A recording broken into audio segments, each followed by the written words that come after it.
This is kind of an intro to an intro. With coronavirus and our workload, we've just been smashed. Hence, this video's taken so long to come out. So it's bits and pieces of all sorts from the last sort of 4 or 5 months. So yeah, you'll see different haircuts, different clothes, different areas. It is what it is.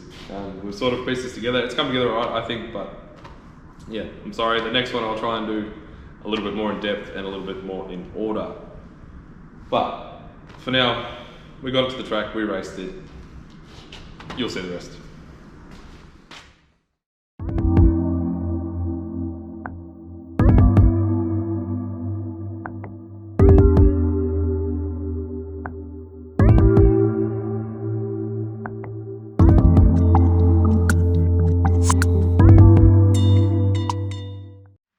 Quick COVID update, we're about to go to stage 4 lockdown, which means we're out of here for 5 weeks. So I'll run through a few things that have changed since the car tried to kill me on the dyno. We took it to Mexico, went racing, had some fun, went better than we thought. We turned it up all night, had no idea where it was at, so we chucked it on the dyno, which you'll see soon. The tail shaft let go, which ripped apart the auto, which threw the output shaft of the auto through the floor, almost took my legs off, lucky it went that way, not this way. So yeah, we got to step safety up, so your budget's gone, fuck that. Fuck your budget. As you can see, put some decent wheels and tyres on it. We've built the diff, we've done a heap of stuff, I'll run through it.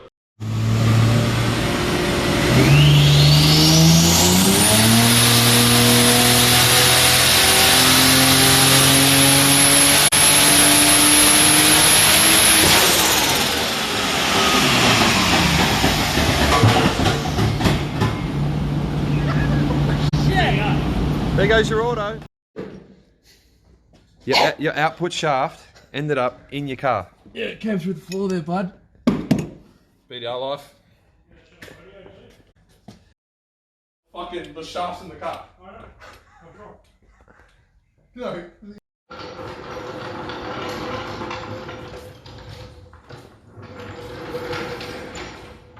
What a treat. Probably fucking the motor. Fucking great. Where'd that come from, Zane? So when it went bang, this came through the floor. Lucky it went passenger side, no one was sitting there. It came through, it actually went up into the dash, it broke the dash off the mounts, it broke the center console, it broke the shifter. It split my floor open like a banana, like it's fucked. I'm lucky it didn't go that way, it would have taken my legs off.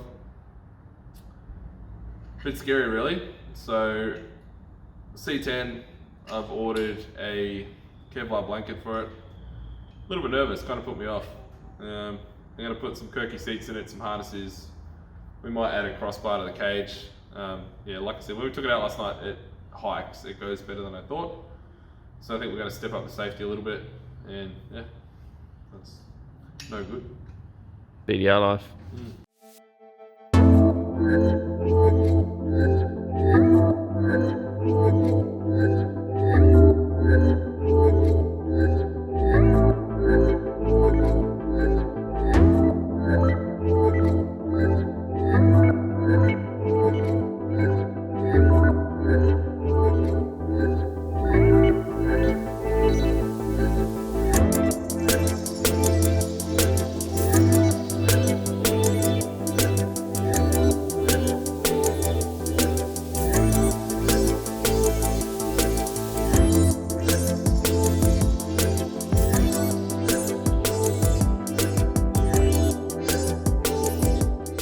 So after our trip to Mexico, with the 308 diff gears and third gear singing this thing for a long time, I kind of got scared with the gas motor. It's more of a safety thing. There's nothing wrong with it. I'm happy to pull it down and show you guys that. It's more bulk revs, long time. These things let go of rods, rod bolts. I don't want to risk it.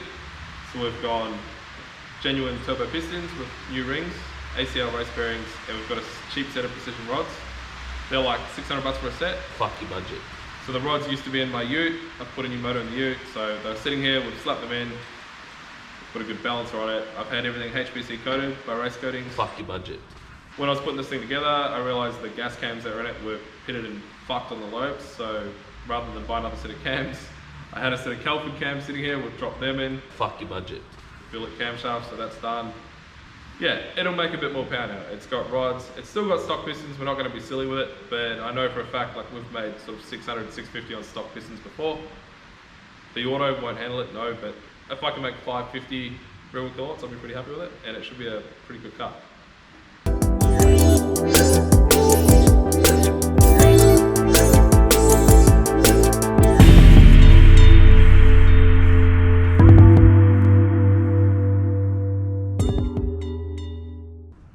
So along with this new engine combo, we had to upgrade our injectors. The 1000s weren't going to be enough to cut it for sort of over 20 pounds of boost. So we switched up some Bosch 2000cc injectors.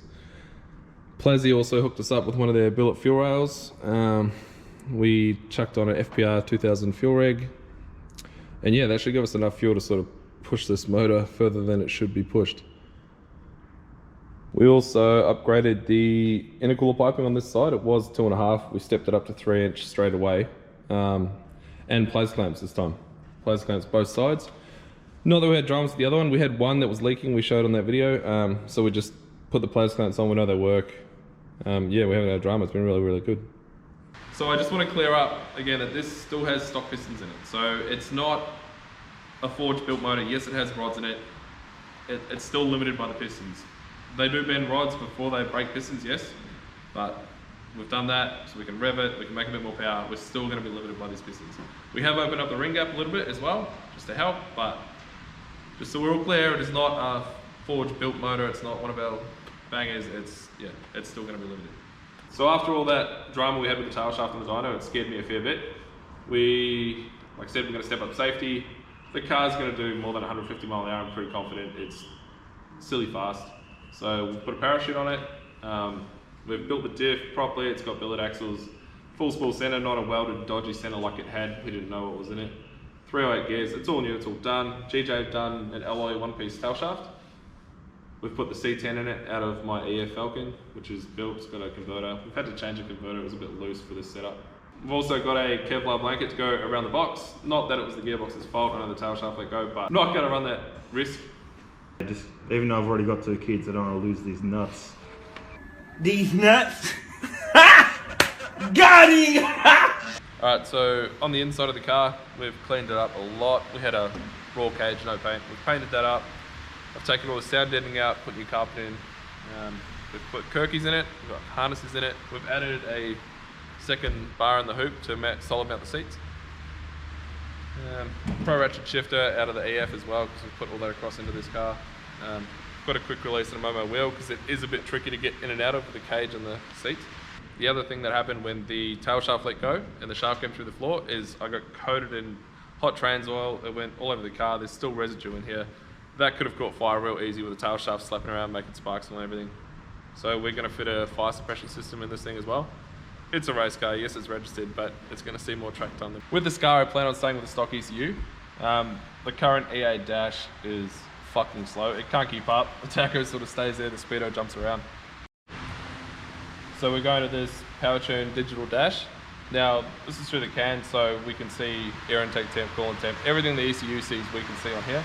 It's a lot brighter, easier, and it will be fast. It won't lag like the current dash cluster.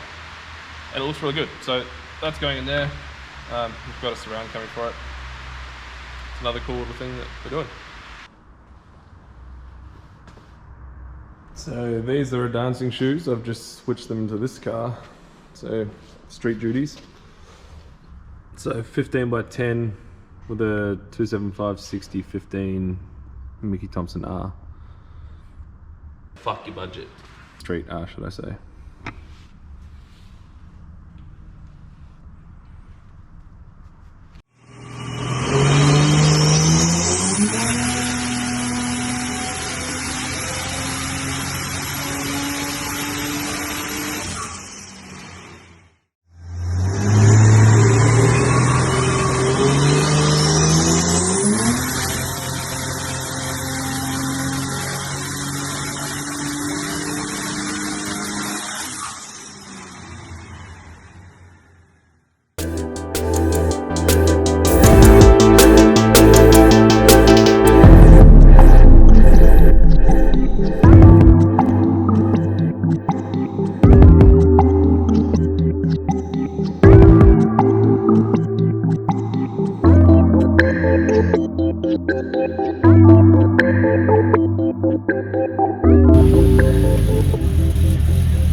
Times. Yeah, look. For a slippy box, not bad. Our best was a 10.4 at 139 mile an hour. So with a slipping box, it's not bad. Our 60 foot was a 1.7, again, not the best. But a handful of 10s, 10.7, yeah, 10.40, 10.60, 11.0. So yeah, it's a consistent 10-second car. We didn't break it. Good day. But let's upgrade the intercooler, let's get the gearbox fixed and go again. And I reckon, yeah, be a consistent 9-second car all day long. All right, so it's back home with its brothers and sisters. Trans upgrade time, probably. Like I said earlier, I knew that C10 wasn't going to cop that abuse, and I was right.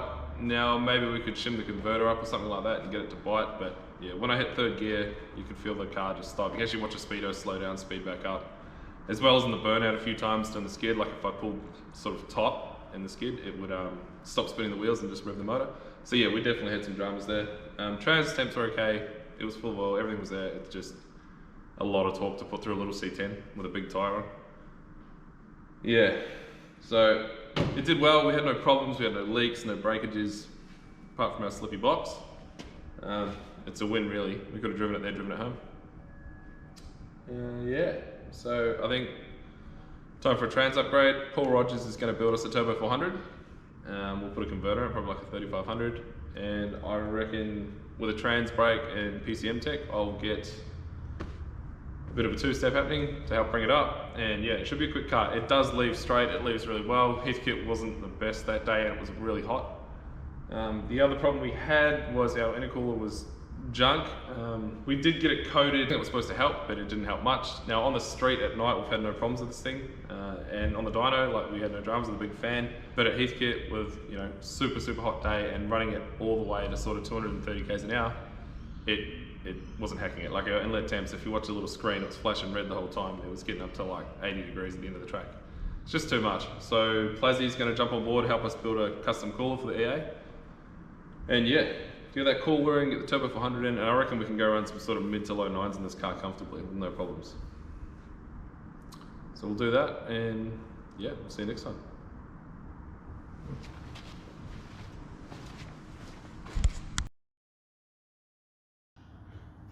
My other thought is... Safety footwear. Oh, that's the... Shane, fuck off. Yeah, I don't know what to say, you fuck. Chill out. What are you gonna do with your hands? What are you doing with your hands? Car drive real good. Car handle real good. I fucking center a little too fucking hard, but I really hope oh, fuck, but damn, I hope my radiator's good. And thanks Full Boost for these sweet hoodies, because fuck your budget.